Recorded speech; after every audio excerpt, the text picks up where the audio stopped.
The moment of cultural collision isn't always loud. Sometimes it's just the quiet beep of a foreign supermarket scanner refusing to accept an American assumption. It's the subtle, mundane sound of an expectation crashing into a different reality. This friction, this daily, quiet resistance, reveals something profound about the American experience abroad. It's not the grand monuments or language barriers that deliver the sharpest lesson. It's the everyday systems, the grocery stores, the cafés, the simple social codes that hold up a mirror, showing a reflection many travelers are utterly unprepared to see. This isn't a story about being dumb or rude.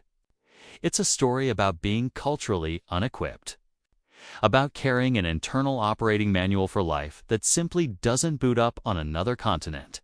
I witnessed a perfect, crystallized example in a Rotterdam supermarket.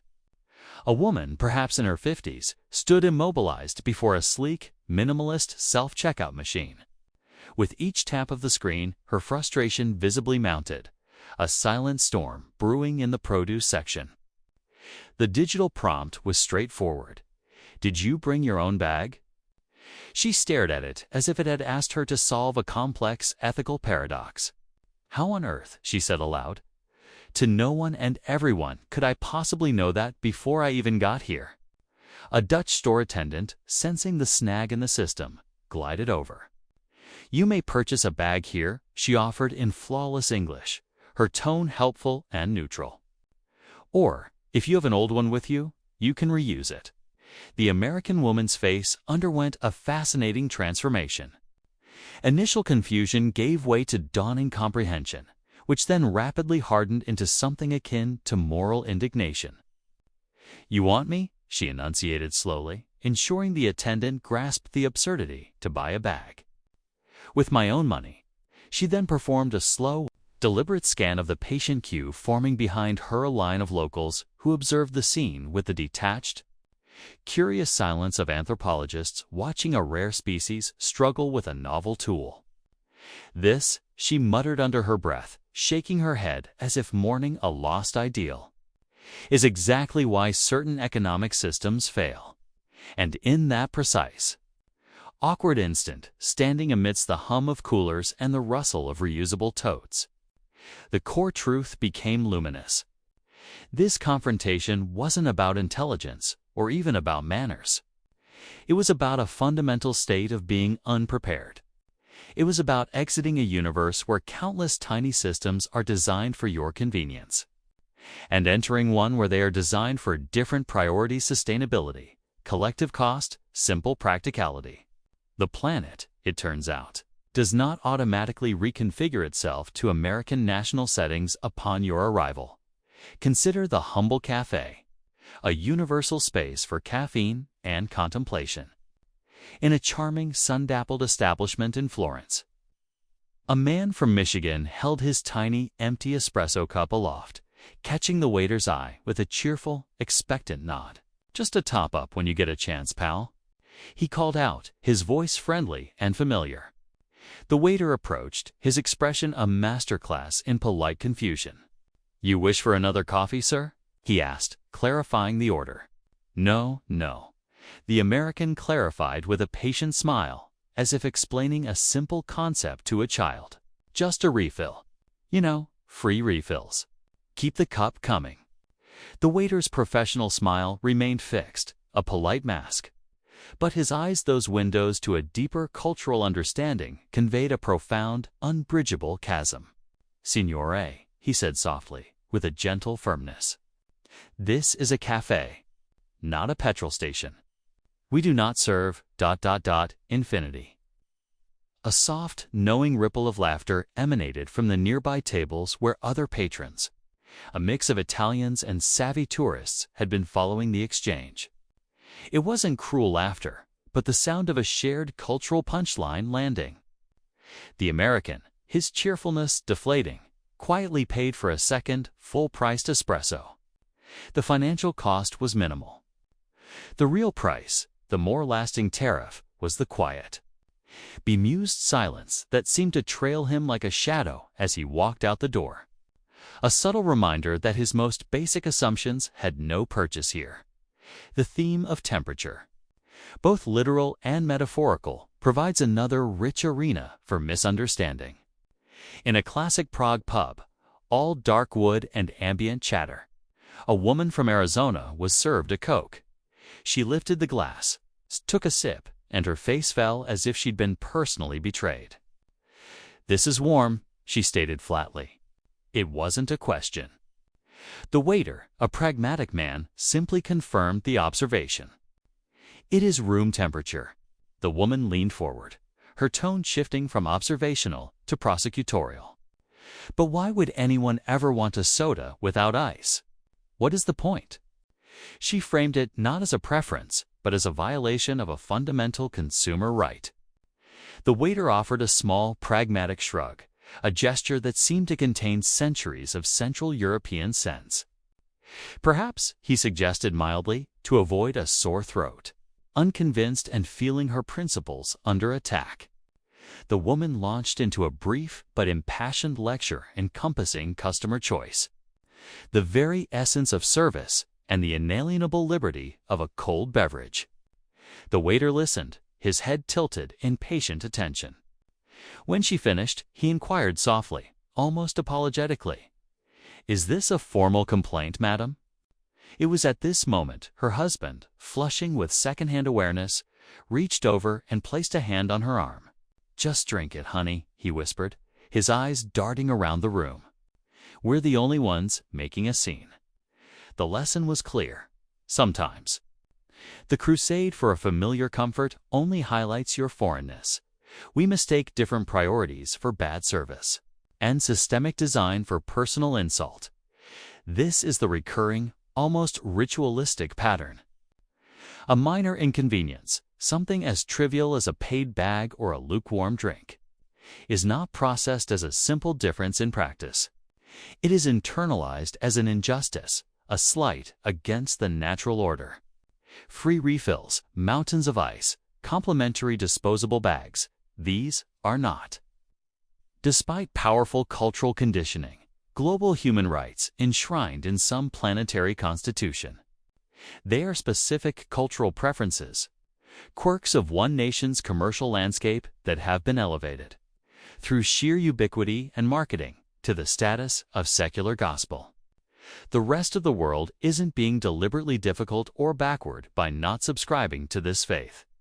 They simply worship at a different altar, one dedicated to resource consciousness, to quality over quantity, or to the simple idea that some things have a cost that should be accounted for, not hidden. The clash extends far beyond commerce into the very fabric of social and sonic space. At a serene ryokan in Kyoto, where the air smelled of tatami and quiet anticipation, a group of friends from Texas were enjoying a lively reunion. Their laughter and stories filled the hushed hallway. A soft, almost imperceptible knock came at the delicate shoshi door. The manager, bowing slightly, his voice a low whisper, said, "Please forgive the interruption. Might we speak just a little more softly?" The other guests are now resting. One of the Texans, a man with a booming, good-natured voice, looked genuinely perplexed. "We're just having a conversation," he explained, as if this fact alone justified any volume. "Yes," the manager agreed with infinite kindness. "And everyone else is having silence." The group exchanged glances of pure, unadulterated bafflement. The concept that their personal auditory sphere needed to be constrained by the collective desire for quiet was alien. The next morning, their online review captured this dissonance perfectly. Beautiful, traditional place. Unnaturally, almost eerily quiet. Felt more like a library than a hotel. They had crossed an ocean and a continent in search of peace and tradition, and then critiqued the destination for being too thoroughly, too authentically, exactly what they had ostensibly sought. Similarly, the rhythm of time and service tells a different story elsewhere. In Lisbon, on a restaurant terrace overlooking terracotta rooftops and the fading sunset, A couple from Florida finished their delicious meal of grilled fish and vinho verde. They placed their cutlery together on the plate, the universal signal of completion. And then they waited. 5 minutes, 10, 20, 40 minutes later, the husband finally raised his hand and caught the waiter's eye, his expression one of exasperated fatigue. "We've been ready to leave for an eternity," he announced. The waiter's face broke into a warm, beaming smile. "Yes, I saw," he said happily. "You looked so content, talking and enjoying the evening. I did not wish to interrupt your happiness." The couple left in a minor huff, later composing a scathing review lamenting the leisurely, inefficient service culture of Europe. They had entirely missed the profound compliment embedded in the delay in much of the world. Not hovering, not presenting the check the moment the last bite is swallowed, is the ultimate sign of respect. It says, "This space, this time, this table is yours." The evening is not a transaction to be optimized, but an experience to be inhabited. The table, in that philosophy, is yours for the night. Even the most transient, anonymous spaces become stages for this cultural theater. A man from Atlanta stepped into a compact Parisian elevator with 2 local residents. As the doors slid shut, sealing them into a momentary intimacy, he offered a sunny, all-American, "How's everyone doing today?" The 2 Parisians offered the faintest, most polite of smiles, lips pressed together, no teeth showing, and immediately directed their gaze to the illuminated floor numbers. Undeterred by the quiet, the man tried again, his friendliness a battering ram against the silence. "So, you folks from around here?" One woman, perhaps out of pity or a desire to end the attempt, finally murmured, "We." The remaining assent passed in a silence the American found heavy, cold, and unbearably rude. So rude, he sighed to his companion as the doors opened to their floor. But perhaps this interpretation misses the mark. Perhaps silence in a confined, shared, temporary space isn't hostility. It's simply a different social contract, one that values a collective moment of peaceful anonymity over forced, fleeting interaction. He was seeking connection. They were seeking a brief respite from the obligation to perform the custodians of history and art, often find themselves as unwitting border guards in these cultural conflicts. In the hushed, reverential gloom of Vienna's Kunsthistorisches Museum, a woman raised her smartphone to capture a selfie with a luminous Bruegel painting of peasant life. A guard materialized as if from the shadows. "Please, no flash photography," he said softly. She rolled her eyes, a gesture of profound inconvenience. "It's just my phone." Not a professional studio flash. 2 minutes later, a bright electronic flash briefly illuminated the dim room, casting harsh light on the centuries-old pigments. The guard reappeared, his patience visibly thinner. "I must ask you again." No flash. She sighed loudly, a performance of exasperation for the room. "I paid for a ticket. Don't tell me what to do." The consequence was swift. Security escorted her from the gallery. Her retaliatory online post later declared with the certainty of the wronged, "Europeans just hate American tourists." The reality was far less personal and far more profound. They simply love 400-year-old oil paint and its delicate, irreplaceable nature more than they value your Instagram story. To her, the rule wasn't a global standard for art preservation. It was a targeted, personal rejection of her right to a souvenir. This is the American lens abroad. Subtly distorted, boundaries feel like insults, and gentle reminders register as oppression. Economic interactions. The most basic exchanges of value become fraught with symbolic weight. At a vibrant, noisy Budapest market hall, a man leaned over a stall of paprika and sausages and proffered a US $20 bill. The vendor, without a word, pointed a helpful finger to a small sign depicting the Hungarian foreign symbol. The American's face clouded with a frown. "You're sure you don't take real money?" he asked, the adjective hanging in the air. The vendor laughed, a sound not unkind, but edged with the weariness of explaining the obvious. Sir, I am quite sure you also do not take Florentin. Texas, yes. Later, recounting the event to his wife, the tourist framed it as an act of stubbornness. They act like their little money actually matters here, he said, bemused. His wife, perhaps more observant, offered the simple truth. Maybe because, here, it does. Unconvinced.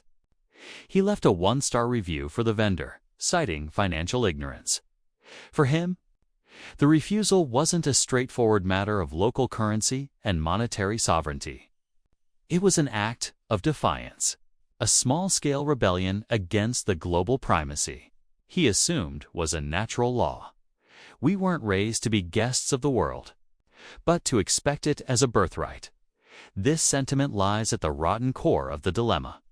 Our popular culture, our educational frameworks, our very national mythology position us relentlessly as the protagonist. Our maps place us squarely in the center, psychologically chopping the Pacific in half to ensure it. Our blockbuster films consistently cast us as the saviors, the innovators, the ones who arrive in the third act to fix the problem. So, when the global script we encounter on the ground deviates with different national holidays, unfamiliar social customs, or even just a different logic to everyday appliances, our first instinct is not to question our own internal narrative. It is to assume, with a kind of bewildered frustration, that the rest of the cast has forgotten their lines, that the stagehands have misplaced the familiar props. The show must go on. But it feels like everyone is ad-libbing in the wrong language. This plays out in the most domestic of settings. In a Madrid apartment, a woman from the Midwest stood before a European washing machine, its dashboard a constellation of numbers and symbols. She confronted the Celsius temperature settings as if they were hostile hieroglyphics. Why can't it just say hot or cold? She groaned to her Spanish roommate. He leaned over, pointing. Because it is 40 degrees. That's freezing, she exclaimed, recoiling. No, he said, with practiced patience. That is Celsius. 40 degrees Celsius is quite hot for laundry. She scowled, distrustful of the very numbers. So your measurements are, ... dishonest, defeated by the metrics. She ultimately washed her entire wardrobe by hand in the sink, then took to a travel forum to complain about Europe's intentionally confusing and user-unfriendly appliances. The distrust can extend even to molecules and governance. An American in a Berlin apotheke, sniffling and miserable, asked pharmacist for Advil. The pharmacist retrieved a box of ibuprofen. I don't want some foreign chemical, the man stated firmly, as if making a prudent choice. The pharmacist, a professional, explained calmly, it is the identical molecule, the same drug. He shook his head, his trust placed not in science but in branding and bureaucracy. I only trust things approved by the FDA. The pharmacist allowed a small, tight smile.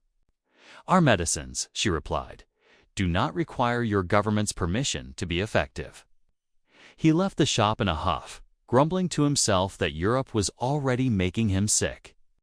In that moment, the familiar delusion that American branding and regulation were the sole arbiters of global validity felt safer. More secure than the unfamiliar, though identical. Fact, the concept of public amenities and who pays for them is another neuralgic point. In the historic center of Krakow, a man felt nature's call and ducked into a public restroom. An attendant sat by a small dish. A few zivoti, please, she said. He stared, aghast. I have to pay to pee, he asked, as if she had suggested something scandalous. The attendant simply nodded. He laughed then, an incredulous defensive bark. I pay taxes, he declared, invoking his civic contribution back home as universal currency. Not here, sir, she said, with unshakable calm. He stormed off, bladder be damned. later posting an angry rant about highway robbery in broad daylight. The exquisite irony, lost on him entirely, was that he had just willingly spent the equivalent of $8 on a small bottle of imported mineral water 10 minutes prior. For many, a particular idea of freedom has become synonymous with limitless, and often free, access to public conveniences. We perceive small financial gates not as practical mechanisms for maintenance and cleanliness, but as systemic failures, as evidence of a society that hasn't quite figured things out. The idea that collective resources require collective contribution, however small, is filtered as an affront to individual liberty. Social order. The invisible glue of public life is also up for interpretation. At a beloved London bakery, the queue stretched toward the door, an orderly line of people waiting patiently. A man from Denver, pressed for time, bypassed the entire line and strode directly to the counter. "Just a quick question," he announced to the cashier, his tone implying his needs superseded the ritual. The cashier didn't even look up from the pastry she was boxing. "Everyone else has questions too," she stated, her voice flat. A woman standing in the line, the very picture of British restraint, murmured just loudly enough to be heard, "You have invented your own queue." He scoffed, turning to her. "You people take lines so seriously." She met his gaze and offered a thin, polite smile. "And you take your own time so much more seriously than anyone else's."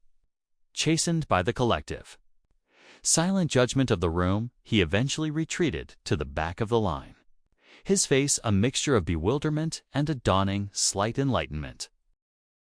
Even the metrics of quality and value are not universal. An American businessman in Zurich, after a long flight, approached the polished front desk of his four-star hotel, his face a mask of agitation. "This is a four-star hotel, correct?" he verified. "Yes, sir, it is," the receptionist confirmed. "Then why," he demanded, gesturing broadly behind him, "is the room the size of a closet?" The receptionist, her Swiss poise unbreakable, offered the simple geographical truth. "Because it is in Zurich. 4 stars here, sir, signifies a certain standard of quality, service, and cleanliness. It does not promise square footage." He left, muttering about false advertising and swindles, entirely missing the larger point. In that moment, the only oversized thing in the pristine, efficient room was his own imported expectation of sprawling grandeur. The core issue, threading through every one of these anecdotes, is not a lack of intelligence or curiosity. It is a specific form of cultural conditioning, deep-seated programming that mistakes the act of adaptation for a form of surrender, and interprets every unfamiliar, non-accommodating system as a deliberate personal affront. It is the ego confronted with difference, choosing to feel attacked rather than curious. But here is the secret, the alchemy that the wisest, most fulfilled travelers eventually discover: the world is not attacking you when it calmly, persistently challenges your logic. It is inviting you, sometimes gently, sometimes with a frustrating beep or a silent cue, to grow beyond it. The discomfort you feel isn't a warning siren that you are wrong or that the environment is hostile. It is the necessary friction, the intellectual and emotional drag, required to expand your understanding, to stretch the boundaries of your normal. That friction is the price of admission to a broader human experience. We were not prepared for this because we were never systematically taught that being a guest of the planet requires an entirely different manual than the one used for being the perpetual host of your own homeland. The problem isn't that Americans, as individuals, don't or can't understand life outside America. The problem is that our collective culture has never truly required us to, not in any deep, mandatory way, until we personally choose to step beyond our borders. And there, we make the disorienting, humbling, and ultimately liberating discovery: the entire world is not a slightly modified, somewhat quirky version of home. It is a different story altogether, written in a different narrative voice, with different themes, characters, and plot points, and in that vast, beautiful, complicated library of global stories, we are not the main character. We are, if we are lucky and attentive, a curious and respectful reader. Turning a page. If this exploration of cultural navigation and the quiet collisions that shape our worldview strikes a chord with you, help Old World X continue this essential conversation. Hit the like button and share your own moments of unexpected adaptation and revelation in the comments below. When did the world gently, or not so gently, remind you that you were reading from the wrong manual?